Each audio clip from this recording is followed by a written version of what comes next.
Mike Schmidt is a two-time Pulitzer-winning journalist, author, and Washington correspondent for the New York Times. In his new book, Donald Trump versus the United States: Inside the Struggle to Stop a President, Schmidt details the president's governing approach as he chronicles the clash between Trump and officials within his own administration. And Michael Schmidt joins us now to detail all of the incredible things that are in that book. Great to have you, Mike. Good to see you, Mike. Thanks.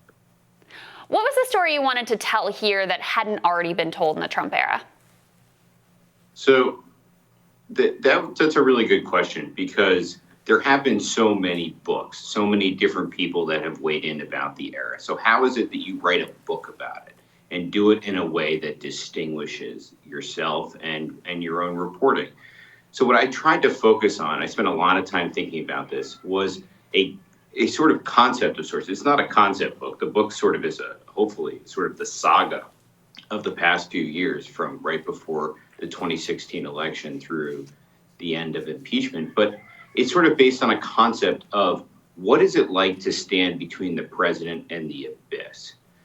For all of or much of American history, we focused on how our presidents use power, what it says about the time, what it says about the president, what it says around the people around the president who are helping the president do that. In this case, Trump's use of power is so unusual and extraordinary that the book chronicles that, but it chronicles something else that I think that we've rarely, if ever, seen. And that's the people around the president who are there either to help him execute his agenda or enforce the law, try and stop the president. So what is it like to be one of those people who is standing literally between the president and the abyss? And when you're one of those people, there's no one else to call. You're the 911 operator. There's no other 911 operator. And Michael, I mean, we followed you for many years, the Comey story, even the Hillary email story, and so much more. I guess I have more of a broader question here, which is that you obviously talked extensively with Comey and with Peter Strzok and Lisa Pitt, so many of these other people who have been involved in this national saga. How was it trying to sort out their obvious attempts to lionize their own behaviors and then also see it within the public impact of much of their decisions? Well, I think that's a really good question, because here were people, let's just take Comey, for example, who were being blamed for the election of Trump by a certain percentage of the country, and were being blamed by another portion of the country for completely undermining Donald Trump's campaign, and that those people saying that they had done so unfairly. So Comey would be someone in the position of constantly having to explain to the public and to the FBI why he made the decisions that he did. So how do you not turn the book into simply just an explanation or rundown of that, but actually tell the story? And I thought that the best way to sort of do that while being true to holding people accountable for the importance of history, but to also to make it compelling, was to focus on the sort of human element of it. Mm-hmm. What was it like to be blamed for the election of Donald Trump? What does a person think and go through if they are at the tip of the spear of people saying, look, you're the reason Donald Trump is becoming president? And then when Trump became president, what was it like to have to stand there and confront Trump? If you're someone like Comey, you're so afraid about the perception of politics in law enforcement. Comey wouldn't even play basketball, I write in the book, with Obama because he was afraid of the perception of that. But within 7 days of Trump becoming president, Trump's asking him for his loyalty. And it just shows how Comey's world and what Comey thought was important had been turned so upside down. And he was going to have to struggle to get out of that. And ultimately, he sort of, in a sense, fails to contain Trump and is fired. Yeah. Talk a little bit more about how Comey did deal with this allegation that he basically threw the election to Trump. I mean, my own view is that Democrats had a lot of different reasons that they blamed the election. They didn't want to do any sort of soul searching about what might have led people to reject their party in the direction that they had taken the country in for many years. But one of the more plausible explanations is that the late breakers in the 2016 election, after Comey had his big dramatic press conference and this all came out, they did tend to go towards President Trump. So there is some data to back up that allegation. How did he personally sort of reckon with that? Well, I think that Comey believes that he can explain himself to any group of people.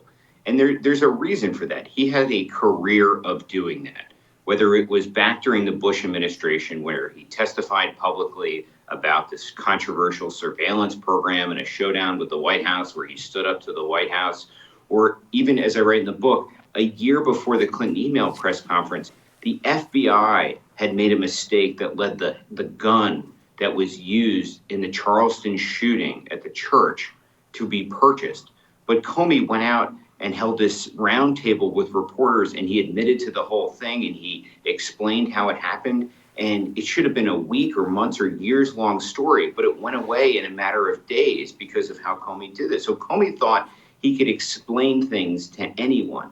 And the remarkable part about that is that the election obviously happens in November of 2016, but he doesn't have a chance to explain it until May, the following May 3rd, when he goes before Congress. And finally, he believes he can lay out for the members, these senators who he's testifying for, why he made the decisions he did in the Clinton email investigation. Comey had the worst day that I'd ever seen him have publicly. He became unglued, I write in the book. He was agitated. He's moving his hands. He looked like he was getting very upset. But the thing about that, the fateful thing about that, is that Donald Trump was watching. And Donald Trump saw Comey say that it made him mildly nauseous to think that he got Trump elected. And over the few days that followed into that weekend, Trump stews and stews about it to the point that he decides he's going to fire Comey. So it's Comey's explanation, his attempt to tell people why he did what he did that helps him meet his fate.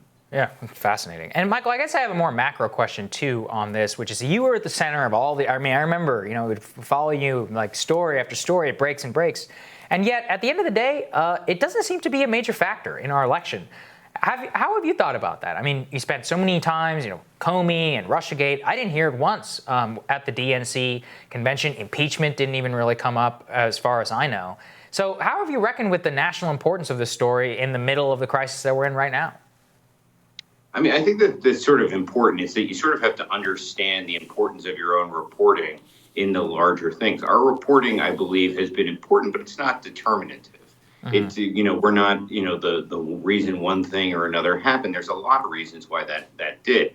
And in writing the book, I sort of had to modulate how much that I was going to be a part of the book and I was not. I sort of come and go at different points because the reporting did, look, there's stuff in the Mueller report that's a direct outgrowth of our reporting. And, there's something there. It's not nothing, but it wasn't the main factor. Donald Trump was the main factor. The Republicans protecting him and the Democrats that struggled to contain him. And that's the story. And we're not the story. And, there's some folks that like to lionize the media and stuff, but I kind of realized that I couldn't turn the entire book into like, oh, here's how we do our reporting. There's some of it there, but it's not the whole thing. Yeah, really interesting stuff, Mike. Thank you so much. Congratulations on the book. Thanks, Mike. Thanks so much for having me. Yep. Next on Rising, will Biden demand a Wall Street purity test? At least a couple of Democratic nominees hope so. We'll tell you who when Rising continues.